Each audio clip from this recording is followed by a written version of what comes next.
Welcome to this story, one of the most unsettling cases ever noted in St. Louis. Before we dive in, share in the comments where you're tuning in from and the exact time you started listening. It's always interesting to see the different places and hours of the day or night where these stories reach. In the late autumn of 1910, frost settled along the cobblestones of Soulard, a quiet working-class district where the smell of sawdust and cured meat filled the air. Among the narrow brick buildings stood a small butcher shop run by a man named Elias Hartman. He was a reserved man in his 40s, said to have moved from Illinois after the death of his wife. The shop front looked ordinary, faded signboard, cloudy windows, but beneath it lay a cellar no one in the neighborhood had ever entered. Those who passed at night spoke of a faint metallic thud rising through the cracks of the pavement. A milkman once claimed he saw a candle flicker through a grate at 2 a.m, though Hartman denied working after dark. When questioned by the ward constable, he smiled thinly and replied that meat never sleeps. Records later showed that the building itself had changed hands several times since 1898, when it belonged to a widowed woman named Mrs. Cartwright, whose husband died of fever while operating the same shop. After her departure, the property remained vacant for 3 years, during which several trespassers reported odd humming from the basement, as if air were being drawn through a tunnel. The landlord dismissed such talk, calling it childish fear. When Hartman rented the premises in the spring of 1910, he paid 6 months in advance and insisted the cellar remain his private workspace. He even replaced the old trapdoor with a reinforced hatch and a lock that required 2 separate keys. By early winter, townsfolk began avoiding the shop. A young girl described Hartman as a man who listens more than he talks, while another customer recalled a strong smell of lime drifting from the cellar steps. Deliveries arrived at odd hours, crates labeled as salt, bone dust, and chemical preservatives, but none of the suppliers listed an order under his name. One driver claimed he delivered to H.R. Manning, a name that appeared nowhere in city records. Still, Hartman kept his business open and paid his taxes on time. The local newspaper even ran a brief note praising his efficient meat preservation methods. But the unease grew. In December, during one of the city's coldest nights, a vagrant sought shelter behind the butcher shop and was startled by a sound beneath the ground, a scraping, rhythmic and slow. When he pressed his ear to the wall, he swore he heard breathing. Terrified, he reported it to the night watch. By dawn, the officer who inspected the place found nothing except sawdust and a trail of muddy footprints leading from the hatch toward the back door. Hartman claimed he had been salting hides, yet his apron was spotless and dry. That report, dated December 14, 1910, became the first official mention of what investigators later called the silent butcher cellar. Within months, the name would stain the pages of police ledgers, and the following spring brought little warmth to Soulard, though the markets were lively and riverboats docked daily along the levee. Hartman's shop continued to operate quietly, but neighbors noted that his deliveries had changed. Instead of carcasses or salted hides, he now received sealed barrels that no one was permitted to open. The driver, a man with a scar over his lip, was seen only at night, always departing before sunrise. On March 3, 1911, a record appears in the city clerk's log, an anonymous complaint of unnatural odor and nocturnal labor from 4th Street, believed to reference Hartman's address. Constable Monroe and his aide Finch made an unannounced inspection, but reported nothing criminal. They noted, however, a strong draft of cold air rising from an unseen lower chamber. Monroe scribbled in the margin, "Cellar runs deeper than expected." Rumors began to circulate at the public house across from the market square. A cooper named Dennis Rowe told patrons that Hartman once purchased a full cask of lye from him without explaining why. "Said it was for cleaning," Rowe recalled, "but he spoke like a man afraid of stains that don't wash off." Another worker claimed to have glimpsed faint light beneath the cracks of the shop floor, as though a lantern were burning in some deeper corridor. When Mrs. Larkin confronted Hartman, asking if he employed help below ground, He grew pale and replied, "No living soul works there but me." In early April, tragedy drew attention once more. A messenger boy named Thomas Keller disappeared after delivering a note to the butcher. His bicycle was later found leaning against the shop's outer wall. Witnesses differed. One saw the boy enter, another swore he only stopped to rest. But Hartman insisted no visitor came that day. The constables searched again, finding nothing but salted meats hanging from hooks and a faint rust-seized olered residue near the drain. Monroe's report ended with the line, "Premises appear sanitary, though unease remains." Local gossip tied the disappearances to older legends, the abandoned tunnels beneath the district, remnants of Civil War storage vaults that some believed connected various cellars. One aging resident, Mr. Peebles, claimed he worked on those tunnels as a youth and remembered a sealed shaft running directly under Hartman's property. "We filled it with bricks," he said, "but there's ways through if a man's determined." Whether Hartman discovered that forgotten passage remains uncertain, but surviving maps from 1899 mark a void beneath the block, labeled only Old Storage. By midsummer, the unease turned to fear. Cats were found mutilated near the alleyway. A letter from a parish priest urged parishioners to avoid unholy places where blood is never dry. Still, no charges were brought. Hartman closed early most evenings, though a faint hammering could be heard after midnight. The constables had moved on to other matters, their ledgers filling with new crimes. But in the margins of Monroe's notebook, a later hand added, by the autumn of 1911, the butcher's shop had become a place people crossed the street to avoid. The windows were always fogged from within, the curtains drawn even in daylight. A child delivering bread claimed he saw Hartman sitting at the counter long after closing, staring toward the trapdoor as if waiting for something to rise from below. The boy's mother dismissed it as imagination, yet a pattern of vanishings returned to the district that same month. First, a drifter found dead near the rail yards, body intact, but face covered with a butcher's cloth, then a peddler gone missing after trading at the shop. The city paper ran a small note, "Unrelated disappearances trouble South Ward," and no name was mentioned, but among neighbors, everyone knew where suspicion lay. Constable Monroe, now near retirement, finally secured permission to re-examine the cellar. He arrived one overcast morning with his assistant and 2 laborers. Hartman greeted them without protest and unlocked the hatch himself. They descended by lantern into stale, heavy air. The space below stretched deeper than before, packed earth walls reinforced by beams blackened with soot. The stench of iron and brine hung thick. Monroe noted a narrow trench along one wall where water seeped upward. Beside it stood a table, worn smooth, marked by circular stains. He questioned Hartman about the structure's depth. The butcher replied that he had extended the cold room for better curing. The constable ordered a partial excavation to confirm no contraband storage.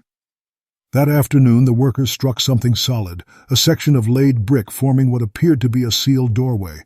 Hartman paled visibly and urged them not to break it, claiming the bricks held back floodwater. Monroe ignored him. They pried several loose, revealing a narrow cavity no higher than a man's waist. Inside lay broken crockery, bits of cloth, and what looked like bone fragments mixed with lime. The air turned foul enough to extinguish the lantern. Monroe called an immediate halt, sealed the opening, and promised to return with the coroner. Hartman protested violently, insisting it was an old animal pit predating the building. When the constables left to file their report, he locked the door behind them and vanished by nightfall. By morning, the shop was empty, the cellar half flooded, the trapdoor nailed shut from inside. Monroe returned with men to find only standing water and the same bricks resealed. From that day forward, the building remained abandoned. Yet a month later, the landlord received a letter postmarked from Jefferson City, signed H.R. Manning, asking whether the cold room still stands. It was the last trace of the man once known as a liar. The winter that followed brought heavy snow, muting the noise of the city and covering the vacant shop in white. Children dared one another to touch its door, claiming to hear low moans behind the boarded windows. The police dismissed such tales, yet Constable Monroe continued to receive unsigned notes, thin slips of paper delivered by hand, each containing fragments of ledgers, initials, and dates. One read simply, J.R., below the stairs. Monroe suspected Hartman, or an accomplice, was still in the area. In February 1912, a stonemason hired to renovate an adjacent property reported strange vibrations beneath his floor. When workmen pried up the boards, they found a narrow air channel leading toward the butcher's cellar. Following it by candlelight, they reached a collapsed space lined with rusted hooks and a single chair chained to the wall. No human remains were discovered, but the tools scattered nearby were old and marked with initials matching Hartman's invoices. The find reignited public fear. Local papers revived the nickname, the Silent Butcher, linking it to earlier unsolved disappearances.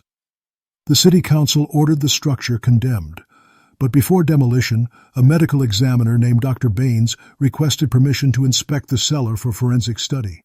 His field notes describe a subterranean chamber of indeterminate age, smelling of lye and decay, containing residue consistent with both human and animal origin. He preserved small samples in glass jars that later went missing from his office. Within weeks, Baines left the city, claiming ill health, and never resumed practice. Residents reported seeing lights flicker in the ruins at night, though guards insisted no one entered after dusk. In spring, the council finally filled the basement with rubble and lime, sealing it beneath new paving stones. Still, those who lived nearby said that when the thaw came, steam rose from the ground, carrying the scent of iron and smoke. Decades later, historians revisiting Monroe's notebooks found a final entry dated March 12, 1912. Cellar sealed, source unknown, case unresolved. He retired that year, moving to a small farm outside the city. When he died, among his effects was a rusted key attached to a tag reading, South Ward Shop, Do Not Return. Even now, records show unexplained sinkage on that block every few years, as though the earth remembers the hollow beneath. Residents rebuilding on the site complain of a metallic echo whenever heavy carts pass, a dull resonance that seems to come from under the street. By 1913, the building had been replaced with a small warehouse, yet the ground beneath it refused to settle. Workers complained of tools going missing, and one foreman claimed that even sealed concrete seemed to weep a thin red moisture after storms. No one stayed long. The structure changed tenants every few years. In the archives of the St. Louis Post, a forgotten clipping from that summer carries a minor report. Strange subsidence near former butcher's shop. City engineer blames old drainage. No one mentioned Hartman, but those who remembered lowered their voices when the name arose.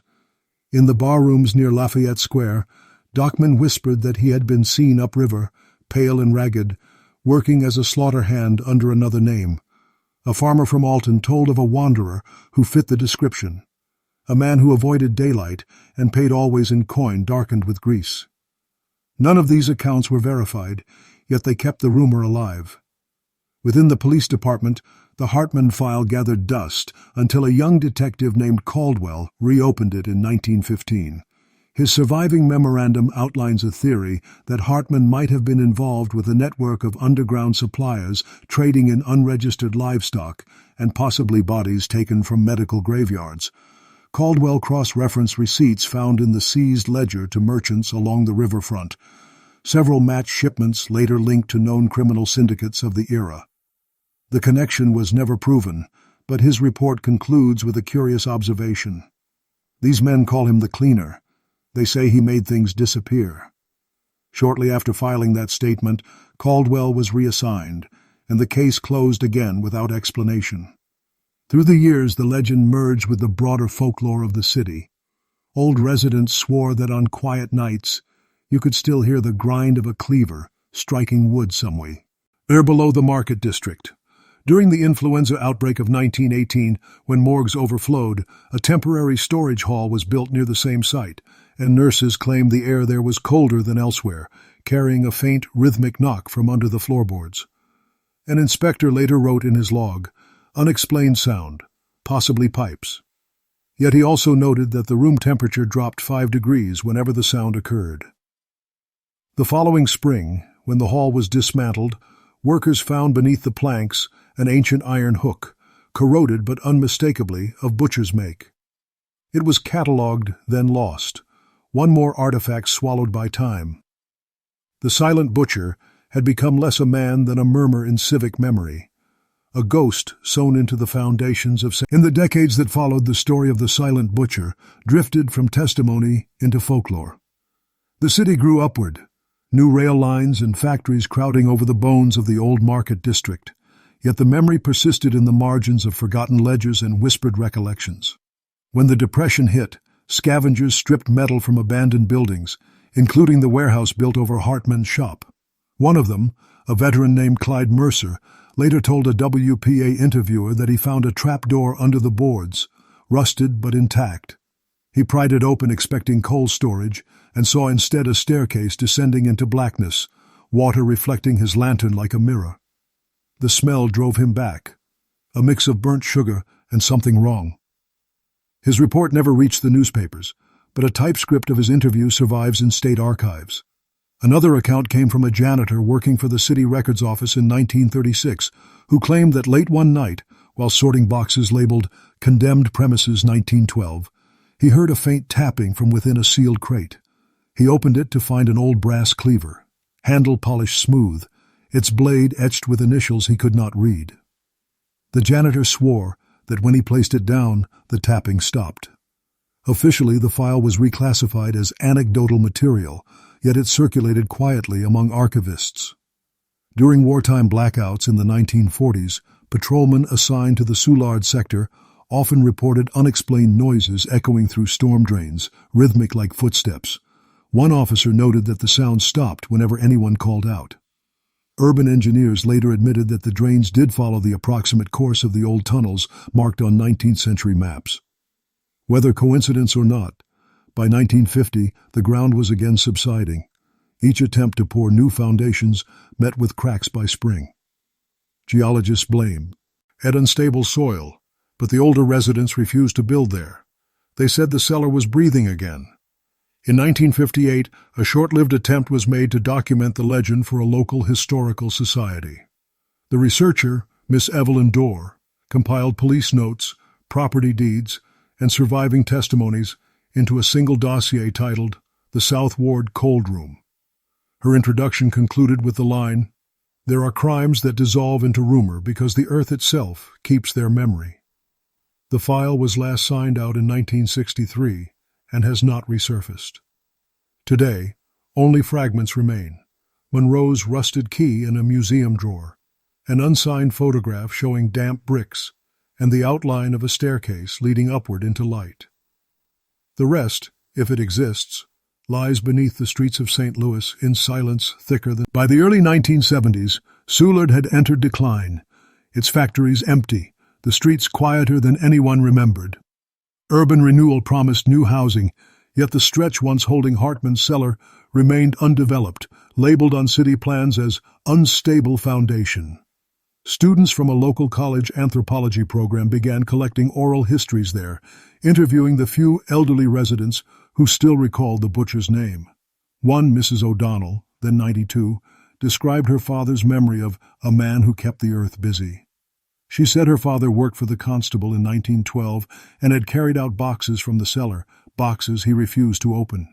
The interview transcript records her trembling as she told how, when he died, he left behind a key that would rattle in its drawer whenever storms rolled through. In 1974, construction crews finally attempted to lay a new water main under the block. Within hours, their drill hit hollow ground. The foreman lowered a camera into the void and captured only darkness. Then an image of steps slick with condensation leading upward into a brick ceiling. The footage lasted less than 10 seconds before the line snapped. The camera was never recovered. City engineers poured concrete into the cavity and marked the area closed. The tape itself was logged into municipal archives, but vanished a few years later during reorganization. Local folklore flourished again. Teenagers called the spot the understep and dared each other to touch the sealed pavement at night. Some claimed to hear scraping sounds or smell iron when rain soaked the soil. A journalist writing for a regional magazine in 1978 revisited the legend, connecting it to missing vagrants from the Depression era. His article concluded, "Perhaps what hides beneath Soulard is less a body than a memory of fear." Shortly after publication, the magazine office burned in an electrica. Hellfire and surviving copies became collector curiosities. Through the 1980s and 1990s, redevelopment swept much of St. Louis, but the corner once holding the Butcher's Foundation remained fenced, used only for equipment storage. Municipal records list the lot's ownership as transferred multiple times, each buyer abandoning plans within a year. Those who camped nearby spoke of a pulsing vibration under the ground at midnight, like a heartbeat in the soil. Whether imagination or echo, no study has ever explained it. The Silent Butcher case, dormant yet alive in rumor, endures not through evidence but through the persistent unease that history sometimes refuses to bury, the sense that somewhere beneath those streets the cellar still waits. In the first years of the new century, long after the district had turned into a patchwork of lofts and restored markets, the story of the Silent Butcher resurfaced unexpectedly. A renovation crew clearing an old drainage conduit unearthed fragments of brick arranged in a semicircle. Embedded within was a corroded iron ring, unmistakably part of a hatch hinge. The foreman, unfamiliar with local legend, mentioned it offhand to a journalist from the Post-Dispatch covering urban renewal. 2 weeks later, the paper printed a short feature titled "Cellars of the Forgotten City," including a single photograph showing a dark cavity in the soil. Within days, the area was sealed again under safety order, but the image spread through local forums, reigniting fascination. Amateur historians began visiting the archives, searching for Monroe's notes or Baines's lost samples. One group claimed to have found a mislabeled crate containing shards of bone wrapped in canvas and tagged HM Property 1912. The authorities dismissed it as mislabeled livestock remains, yet whispers said the bones were too small, too human. A year later, in 2003, a minor earthquake shook the southern wards, loosening masonry in older basements.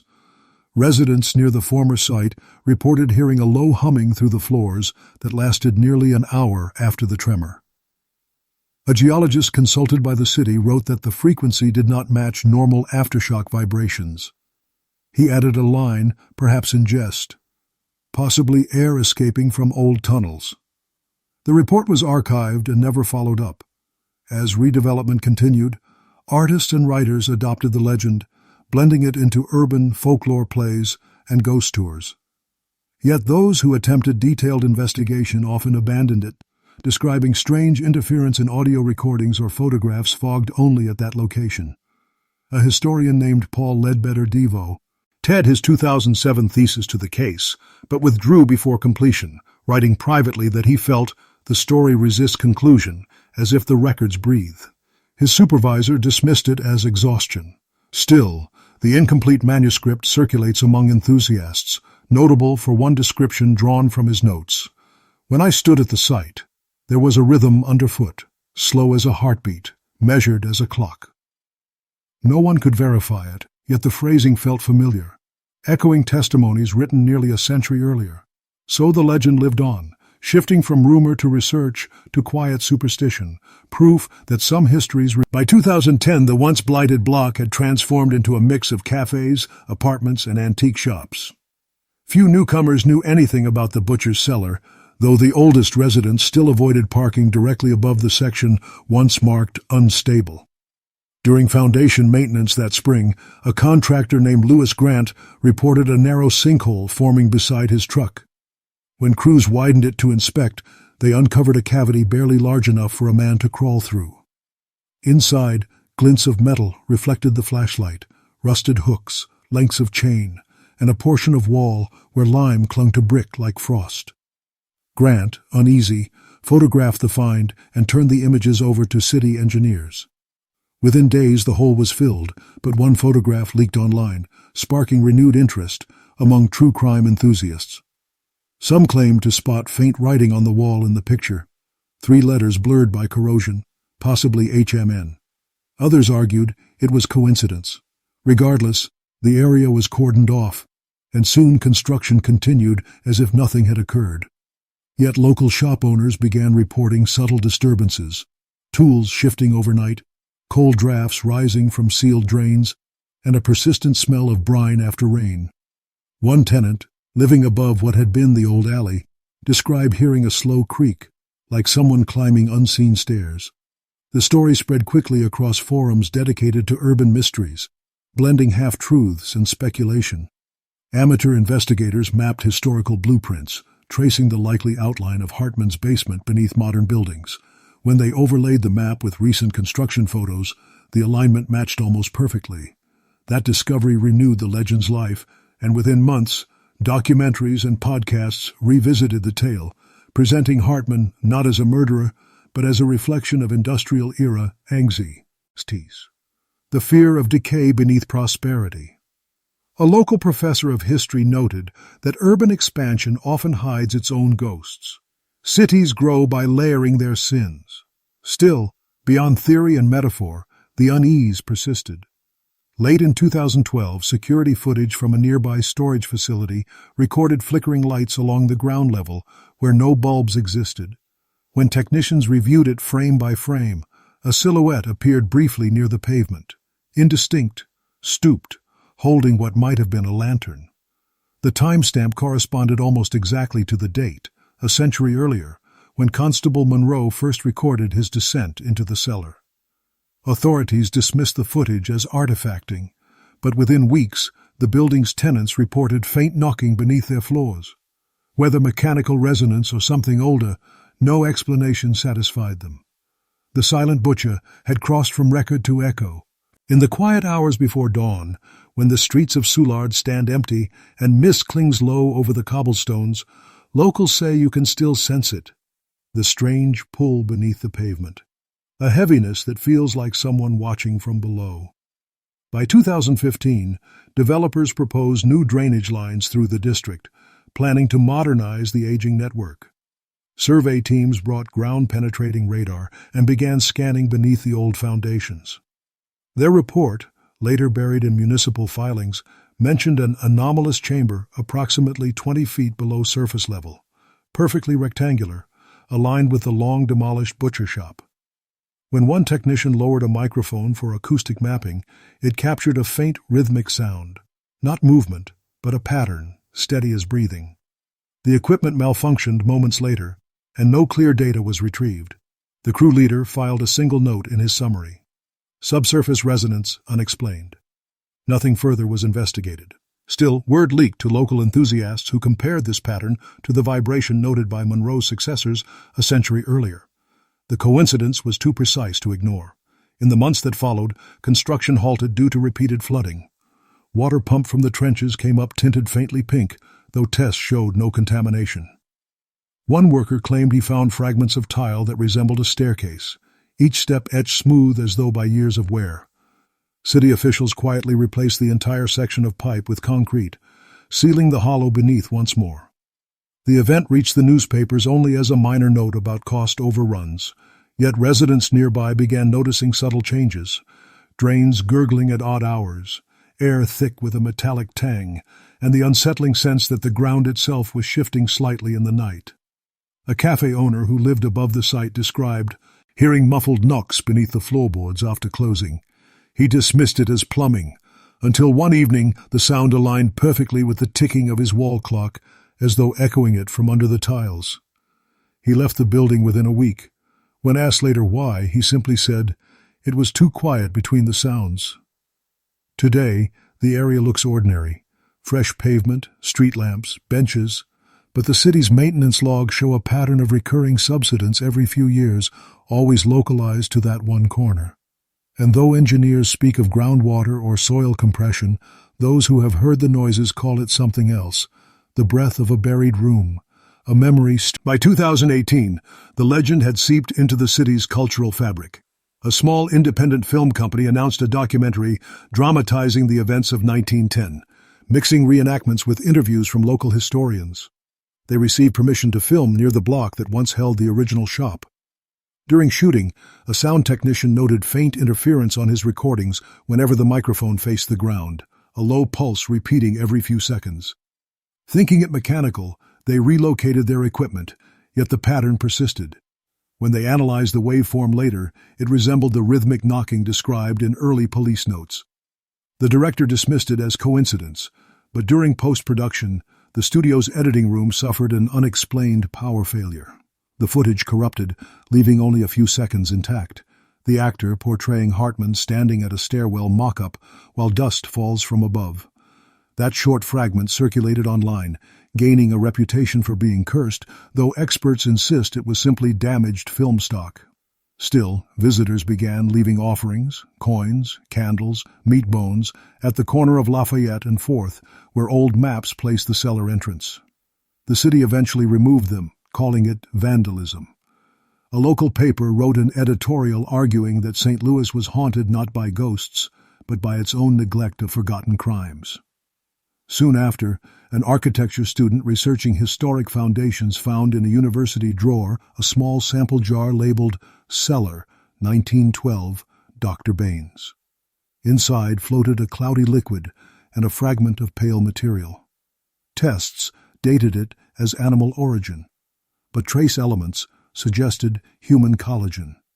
The jar vanished from the lab within a week. No one filed a theft report, only a maintenance note, sample disposed of. Around that same period, maintenance workers replacing wiring beneath a nearby intersection uncovered an air pocket. When one lowered a probe, he reported a distinct echo as though tapping metal on hollow stone. They filled it quickly, uninterested in stories, but one of the crew kept a small object he found wedged in the dirt, a bone button carved with the initials EH. He later mailed it anonymously to the city museum. Whether artifact or coincidence, it was catalogued under Urban Finds, Unverified. Today, only a few remember its number, yet every archivist who handles the entry remarks on the same peculiarity, the faint odor of lye that lingers no matter how often it's cleaned. It is as if the soil itself refuses to forget, the ground holding its own account of the man the newspapers once called the Silent Butcher. In 2020, when city crews resumed long-postponed work on the drainage overhaul, the myth returned from whispers to official paperwork. While boring a test shaft near the edge of the redevelopment zone, workers struck a void that caused the drill to drop nearly 2 feet before jamming. Believing they had hit an undocumented basement, they lowered a small camera. The feed showed brickwork slick with moisture, a narrow stair rising toward the camera, and what appeared to be a wooden beam suspended mid-air. Then the image cut to static. The recording lasted less than 20 seconds before the feed corrupted entirely. The incident was logged as equipment loss due to collapse, yet internal memos revealed that the shaft was quietly filled that same night without structural inspection. One laborer later told a local journalist that when he leaned over the opening, he heard a single breath, drawn sharp, like air leaving a chest. The interview was never published, though its transcript circulates online. Shortly afterward, the project's site office reported missing documents, survey sheets, digital backups, even blueprints. The engineer in charge resigned, citing exhaustion, and refused interviews. Rumors claimed he began receiving envelopes containing old newspaper clippings about the Hartman case, postmarked with no return address. Whether prank or omen, it kept the legend alive. Local historians began to note a peculiar pattern. Every time the ground there was disturbed, strange accidents or equipment failures followed. Some began to believe the site itself resisted exposure. In a public lecture, one professor remarked, "Cities are palimpsests. Sometimes what's written beneath bleeds through." When he displayed historical maps over the modern grid, the old cellar's outline aligned exactly with a storm inlet now sealed by a heavy iron grate. That grate, residents say, hums so, stiffly at night when the wind passes through. A pair of enthusiasts attempted to record the sound but found their batteries draining inexplicably fast. The audio they recovered held only a faint rhythm, measured and deliberate, like footsteps pacing below. They released the clip online titled "The Breath Beneath Lafayette," where it spread quickly, blurring myth and investigation once again. Officials denied the sound came from any structural source, yet within weeks the grate was replaced and welded shut. Today, passers-by rarely notice it. Only those who stop at the corner after midnight claim to hear that same low pulse through their shoes, steady, patient, as though someone far below. By 2022, the corner had become something of a curiosity for those who thrived on urban legend tours. Small groups gathered at dusk, carrying lanterns and portable speakers, replaying the faint recordings said to capture the rhythm of the cellar below. The city tolerated it until construction resumed nearby, when complaints about trespass forced officials to install new fencing. Tour guides claimed the fence posts shook faintly when the late freight trains passed, though vibration sensors placed by engineers detected nothing unusual. That winter, an electrical contractor performing sub-level work discovered a narrow cavity while laying cable conduit. Inside, resting upright in silt, was a fragment of glazed tile etched with what looked like part of a name, only the letters Heart. The piece was logged, photographed, and sealed in evidence bags. 2 days later, the storage facility where it was kept suffered a burst pipe, flooding the basement and washing away several boxes, including the artifact. It was written off as damage, yet staff recalled that the broken pipe was the only one in the entire complex to fail that night. A week after the flood, a local blogger posted high-contrast images of the tile, claiming when inverted, the etching revealed a faint second line resembling a staircase. The images were quickly removed following a takedown request, but copies survive on forums where enthusiasts analyze each pixel, convinced it shows proof that the cellar remains intact. During one of these amateur explorations, a historian named Claire Rasmussen claimed to have located the precise footprint of the old butcher shop using archival fire insurance maps. She and 2 colleagues visited the site one evening, placing small sensors to measure vibration and air pressure. At 1:43 a.m., they recorded a subtle but distinct temperature drop, followed by a low sound between human breath and exhaled steam. One witness described it as a sigh from the ground. Their findings, published quietly in an academic bulletin, received little attention until a follow-up interview, where Rasmussen admitted she'd begun dreaming of staircases descending endlessly into red light. She later withdrew from research, citing health reasons. Since then, the location has remained untouched by official excavation. Developers, citing cost and superstition alike, rerouted all future foundations around the old footprint. A new cafe stands nearby now, its owners unaware that beneath their tiled floors runs the outline of a cellar that once drew constables, professors, and fools into its silence. Yet those who close late at night report that the tiles sometimes vibrate. By early 2023, the silent butcher's story had become both a tourist attraction and a quiet civic discomfort. City guides sold pamphlets blending fact and fabrication, while municipal historians tried to remind readers that most evidence remained unverified. Yet behind closed doors, engineers continued encountering anomalies during maintenance near the old block. In February, a sensor array monitoring water pressure began registering rhythmic fluctuations. 3 slow pulses, pause, 3 more, too regular for random flow. Technicians replaced the gauge twice. The pattern persisted only at night. On the 17th, the data stopped entirely when a small electrical fire consumed the junction box, though no cause was found. Reports filed the next day mention light structural tremor localized to 20 meters radius, unrecorded by regional seismographs. Workers left early, uneasy. One recalled a faint smell of lye as smoke drifted up through the pavement. Meanwhile, local folklore societies held evening walks retracing the case's timeline. They read aloud extracts from Constable Monroe's notebook by lantern light, their voices carrying through alleys now lined with breweries and cafes. Passers-by sometimes paused, unsure if they were witnessing theater or invocation. A new rumor spread after one attendee claimed to see movement through a sewer grate, a hand, pale and slick, retreating into shadow. Photos circulated briefly before deletion. The city dismissed it as a prank, yet curiosity surged again.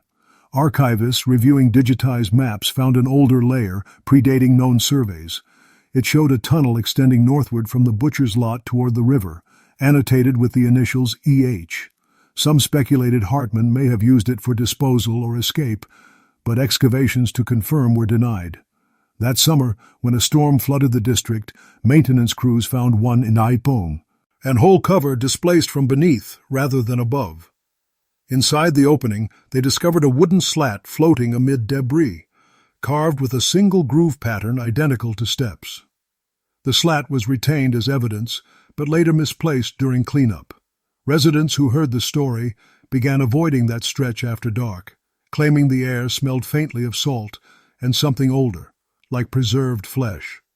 To this day, city planners note recurring electrical faults along that same line of streetlights, as if power flickers in rhythm with an unseen pulse underground. Some call it coincidence, others call it memory. The old constable's warning scribbled in the margin of his final note. As 2024 unfolded, Seward's revival continued, its cobblestones polished for tourists, its warehouses turned into boutique hotels. Yet beneath the cheer lingered an unease that only the oldest residents could name.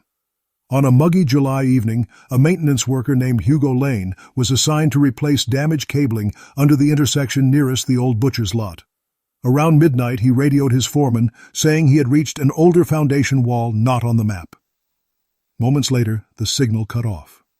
When coworkers reached him, he was standing above a newly opened cavity, staring downward in silence. He later claimed he heard footsteps rising from the void, slow and deliberate, then a single metallic tap, like a cleaver striking stone. Nothing visible emerged, yet his expression remained hollow for days. The cavity was sealed with reinforced concrete that same week, though photographs taken before closure reveal an unmistakable detail, a fragment of stair edge, worn smooth by long use, ascending into darkness. Officials attributed the phenomenon to soil erosion, but rumors spread that the steps had reappeared exactly where Hartman's trapdoor once stood. Meanwhile, local researchers digitizing early 20th century police ledgers discovered an overlooked page in Monroe's handwriting dated one day after Hartman vanished. It read only, "If found again, do not open." Scholars debated whether it was warning or guilt. That autumn, the City Historical Society hosted an exhibition on forgotten crimes. Among the displayed artifacts was the rusted key retrieved decades earlier from Monroe's estate. During the opening night, the glass case fogged from within, setting off alarms. No source of moisture was identified. The curator later admitted that before the glass clouded, she caught the faint scent of smoked meat. Visitors dismissed it as imagination, but security footnoted. He confirmed condensation forming precisely at midnight, the hour Hartman's shop once closed. Interest in the case surged anew, and online forums buzzed with theories. Some insisted the cellar had never been entirely sealed. Others argued it was an atmospheric anomaly. Yet a handful of locals whispered that the ground still remembers, that every time the city digs too deep, the old cold room exhales. Late that year, workers repainting crosswalk lines near the site reported hearing 3 sharp knocks echoing beneath the asphalt, spaced evenly apart. They laughed it off, finished their shift, and left. But when morning crews returned, the fresh paint had bubbled upward in small, perfect circles, as if heat had risen from below. Engineers called it a reaction from trapped air.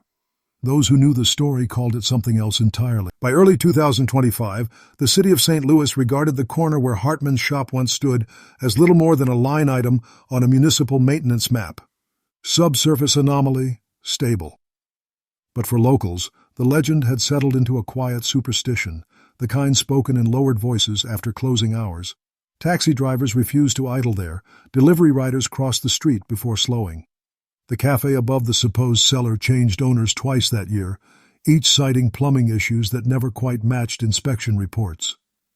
In April, during one of the region's heaviest rains, the basement sump pump failed, and the manager called a contractor. The technician descended the narrow stairs with a flashlight and radio. 5 minutes later, his voice crackled through static. "There's another staircase beneath the wall." When the team followed, they found only a flooded corner where concrete met older stonework. The technician quit that night. Weeks later, an electrician repairing wiring nearby noted moisture readings spiking near the floor drains. He described hearing faint metallic clicks echoing through the conduit. 3, then silence, then 3 again. Instruments confirmed no active flow. His supervisor instructed him to ignore it, but he left a note tucked into his report. Sound comes from below grade, not through pipe. The note remains in city archives, unsigned. That summer, an amateur historian presented a lecture at the local library about urban memory and subterranean fear. She showed slides of the district layered over century-old blueprints, aligning precisely with the footprint of the butcher's cellar.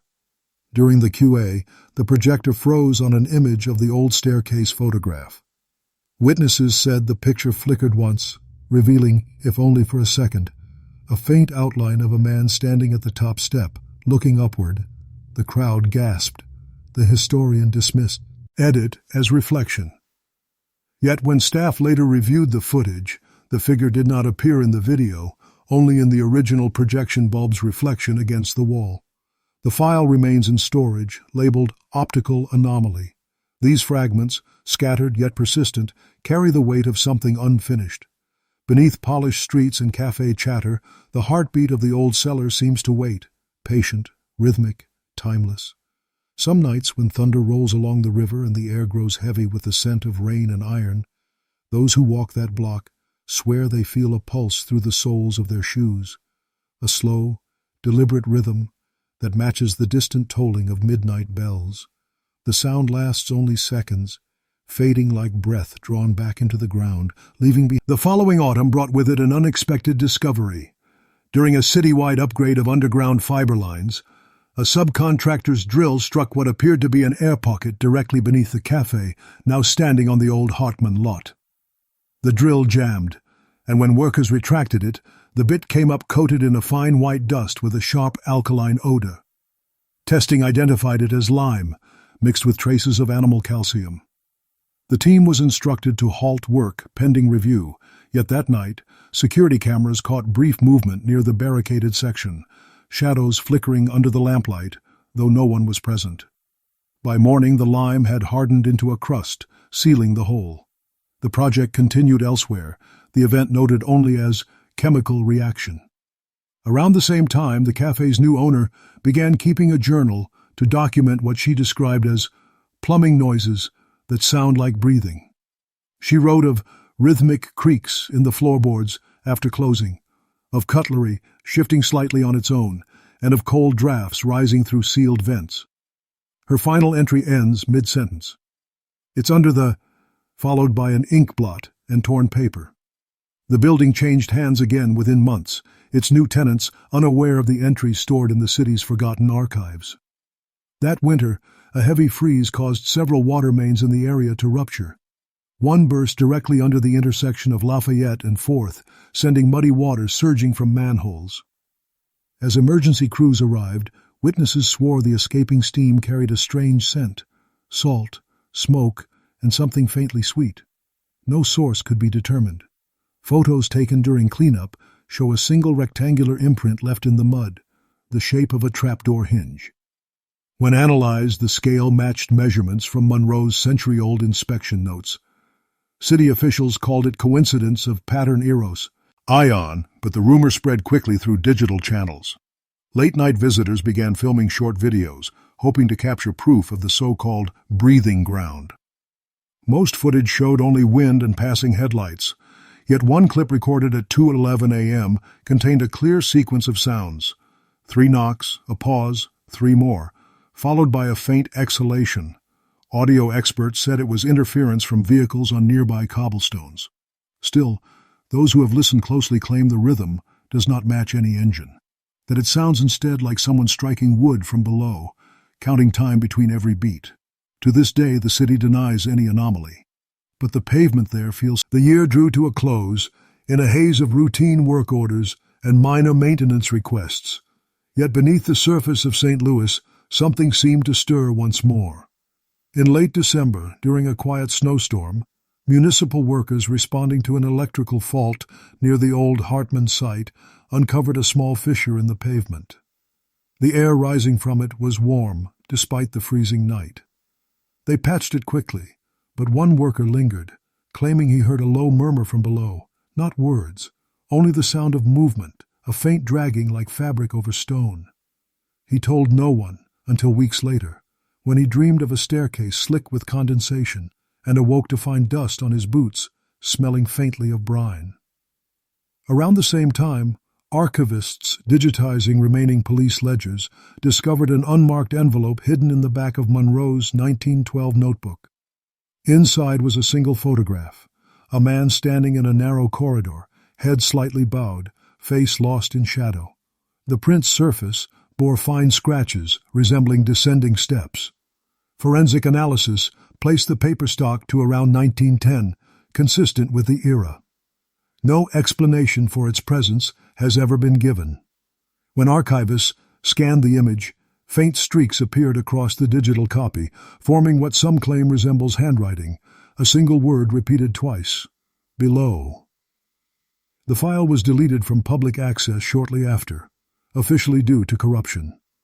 Today, the lot remains developed, humming with traffic and laughter from nearby taverns, but locals swear that on certain nights, when fog rolls in from the river and the lights dim, the street grows unnaturally still. Pigeons will not roost on the lampposts there, stray cats veer away. Tourists unaware of its history sometimes pause without knowing why, claiming to feel a vibration underfoot, like the ticking of a slow, buried clock. Those who live nearby say it happened, and most often just before midnight, the same hour Hartman's lantern once burned behind shuttered windows, when his shop smelled faintly of lye and smoke. They say if you kneel and press your ear to the ground, you can still hear the faint rhythm of breathing beneath the stone. It is neither wind nor machinery, but something older, something patient, measuring time in silence. And though the city has built over every trace, the legend persists as if the earth itself remembers every sound it swallowed. In the end, there are no witnesses left, no case to reopen, only the quiet certainty that somewhere below the streets of St. Louis, the steps of the silent butcher